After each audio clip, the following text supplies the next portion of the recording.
Hi, my name is Dr. Kyle Hagel from Affinity Medical Group in New Hope, Minnesota. In this video, I'm going to talk a little bit about different injuries that can happen in car accidents. What people don't understand and don't realize is even though there's not a broken bone or any internal injuries in the head or the abdomen, there can still be significant injuries to the ligaments, the muscles, the discs, and the nerves. Cars weigh a lot. I know it sounds funny, but our bodies are soft and cars are very heavy. And even when they're moving at slower speeds of 5 and 10 miles an hour, there's a lot of force that goes into our bodies. And, obviously at 50 miles an hour there's more force, so our bodies have a greater chance of injury. Things like the seatbelt and the airbag are great because they save lives. But once serious injury or even death has been prevented, a lot of people don't realize there's other injuries to things like the shoulders, the neck, the wrists, those sorts of things. One very common thing that I correlate in auto accidents is typically if a patient is hit on the right side, they typically have more damage to the right side of their spine, maybe the shoulder. They have more pain.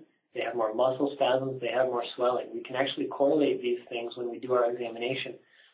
Very specifically, the lower back and the pelvis often get injured if they have their, let's say, their right foot on the brake, because the force gets transmitted all the way up the leg and back into the pelvis.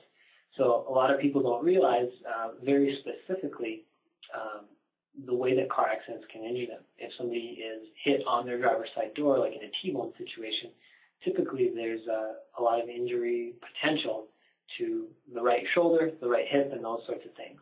So typically if the patient was hit on the left, they'll have more pain on the left and more injury on the left. And those injuries should be properly evaluated and properly treated by somebody who's familiar with physical medicine, who's familiar with treating disc problems and muscle problems. Just giving somebody muscle relaxers or anti-inflammatories or any other prescription following an accident in most cases is not enough. Physical treatment should be provided because that will help the tissues heal properly. And then medication may be a part of the treatment plan, but it should not be the only thing. Feel free to give our office a call, and we can set up a free consultation with you to see how we can help you.